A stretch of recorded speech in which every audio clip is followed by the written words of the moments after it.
Bonjour, bonsoir ou bon débarras si vous en avez marre de qui que ce soit ou quoi que ce soit. On sait jamais. Si vous souhaitez ajouter de l'intérêt et de la variété à vos photos, nul besoin de voyager aux quatre coins du monde ou de vendre un de vos reins, voire les deux, pour acheter du matériel haut de gamme. À la place, essayez plutôt de nouveaux points de vue. Les angles de prise de vue peuvent complètement changer l'histoire que vous essayez de raconter, en changeant ce sur quoi est mis l'accent et la sensation du point de vue. Dans cette vidéo, on va voir ensemble les différents points de vue qui existent et leurs impacts sur notre photo. Allez, c'est parti, en avant, Guingamp. Avant de commencer cette vidéo, je vous rappelle que vous pouvez retrouver mon guide gratuit sur les bases de la photo, ainsi que ma formation gratuite sur le même sujet en description de cette vidéo. Je vous invite donc à aller récupérer ces ressources si ça vous intéresse. Et en description, vous avez aussi accès à la version article de cette vidéo. C'est une ressource très complète et détaillée pour ceux qui souhaiteraient creuser le sujet plus en profondeur. Le point de vue aérien. Le point de vue aérien, ou éventuellement point de vue d'un oiseau, offre un point de vue au-dessus de la tête du sujet et donne en général une vue d'ensemble de son environnement. Ce point de vue imite en général la perspective que l'on aurait si l'on regardait depuis une haute altitude, comme un oiseau regardant la scène de haut. Le point de vue aérien peut donner l'impression que votre sujet est beaucoup plus petit que lorsque vous êtes au sol. Il peut aussi donner l'impression de regarder une maquette parfois. Et enfin, il peut aussi donner une impression de grandeur grâce à toute la surface qu'il couvre. Ce point de vue présente au spectateur un angle complètement nouveau et original. Il permet de montrer votre sujet dans son environnement si la position est suffisamment haute, ce qui peut ajouter de l'intérêt et même de la narration à vos prises de vue. C'est aussi un excellent moyen de créer des compositions graphiques. Le point de vue aérien peut être utilisé par exemple dans la photo culinaire et de nature morte, de paysage ou encore d'architecture. Le point de vue en plongée. La prise de vue en plongée consiste à capturer des sujets à partir d'un point de vue plus haut que le niveau de leurs yeux, en orientant l'appareil photo vers le bas, d'environ 45 degrés par exemple. Plus simplement, de manière générale, le point de vue en plongée consiste à orienter l'appareil photo vers le bas. La photographie en plongée minimise souvent le sujet, le faisant paraître plus petit, plus faible, moins important, plus vulnérable, plus innocent ou insignifiant, décontracté ou enfantin, pouvant ajouter une couche d'histoire ou d'émotion à la photographie. Il peut aussi permettre d'amincir le sujet. Il peut créer de l'empathie, de la sympathie, voire de la pitié si la situation est difficile pour le sujet. Le point de vue en plongée peut être utilisé dans de très nombreux genres, comme la photographie d'animaux domestiques, la photographie culinaire, de plantes et d'insectes, d'enfants ou encore de portraits. Le point de vue en contre-plongée. La prise de vue en contre-plongée consiste à capturer des sujets à partir d'un point de vue plus bas que le niveau de leurs yeux, en orientant l'appareil photo vers le haut, d'environ 45 degrés par exemple. Ou plus simplement de manière générale, le point de vue en contre-plongée consiste à orienter l'appareil photo vers le haut. Avec la contre-plongée, les sujets paraissent plus grands, plus larges et plus imposants qu'ils ne le sont en réalité. Ce qui peut aussi compenser ou contraster en donnant de l'ampleur à des sujets habituellement plus vulnérables, comme des enfants ou des petits animaux. Vous pouvez utiliser un angle bas en contre-plongée pour donner à une scène un aspect grandiose, vaste, voire épique. Les photographes de paysage aiment utiliser l'effet de contre-plongée pour mettre en valeur de petits éléments au premier plan qui conduisent ensuite l'œil du spectateur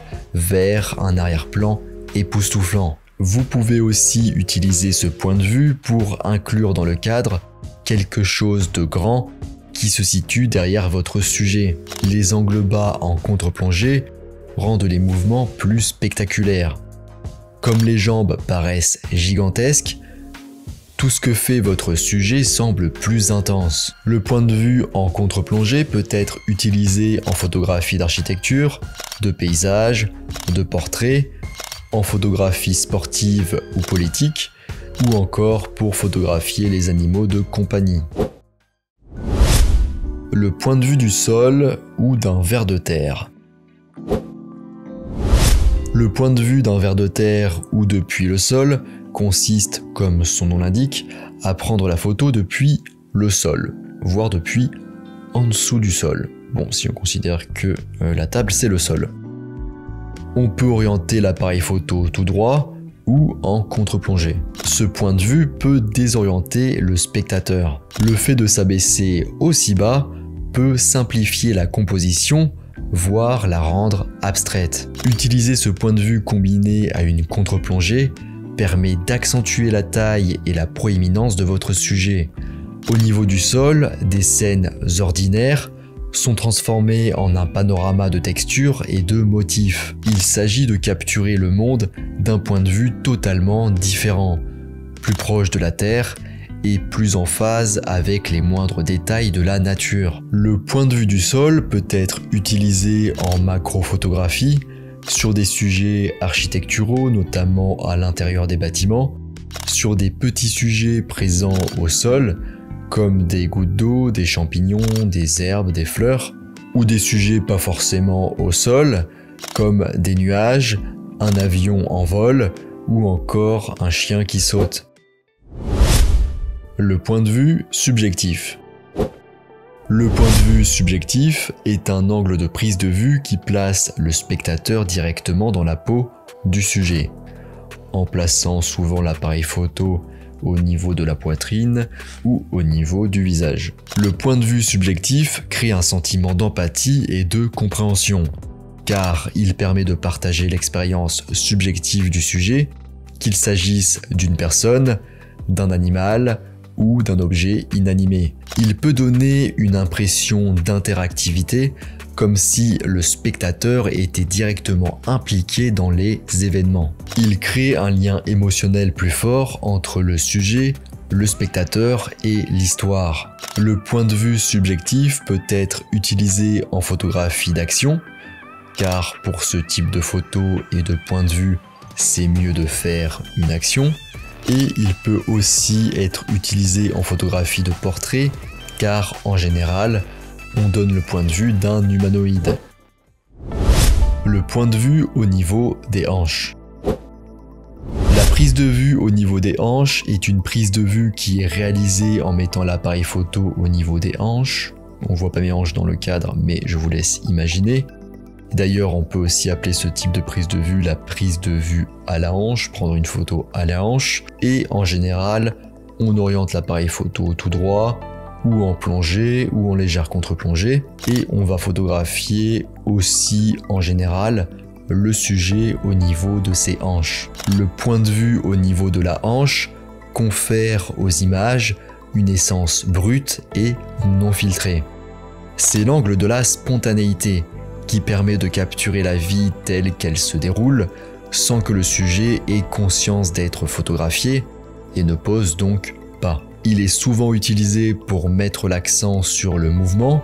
Il permet au spectateur de se concentrer sur l'action au milieu du cadre. Le point de vue au niveau des hanches peut être utilisé pour les scènes d'action, comme les scènes sportives ou pour la danse. Il peut être aussi utilisé pour la photographie de rue et la photographie spontanée de manière générale. Le point de vue au niveau des genoux. La prise de vue au niveau des genoux est une prise de vue qui est réalisée, sans surprise, en mettant l'appareil photo au niveau de ses genoux. Moi ici dans le cadre, on voit pas mes genoux, mais je vous laisse imaginer, ou en visant les genoux du sujet.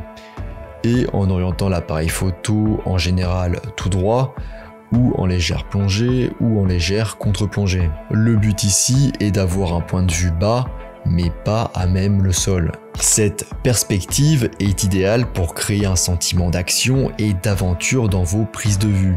Ce point de vue peut aussi donner une sensation de suspense ou de mystère si on ne voit pas le personnage photographié en entier. Il met l'accent sur les actions au sol, en dessous du niveau moyen du personnage, sur les pieds ou l'environnement. Il permet aussi de photographier de petits sujets à leur niveau. Il peut aussi être utilisé pour inclure le corps entier d'un autre personnage parce qu'il est plus éloigné. Le point de vue au niveau des genoux peut être utilisé en photographie sportive et animalière par exemple. Le point de vue au niveau des épaules.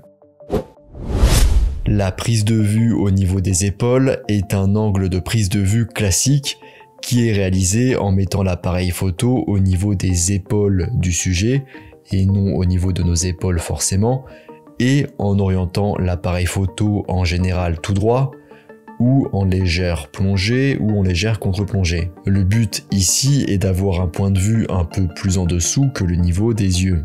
Il donne un sentiment de réalisme et de proximité, donnant au spectateur l'impression de faire partie de la scène. La prise de vue au niveau des épaules permet de se concentrer sur le visage et les expressions des émotions tout en préservant une partie de l'espace environnant. Le point de vue des épaules peut être utilisé en photo de portrait, en photo de rue, pour les photos documentaires ou encore pour les moments spontanés dans leur contexte naturel.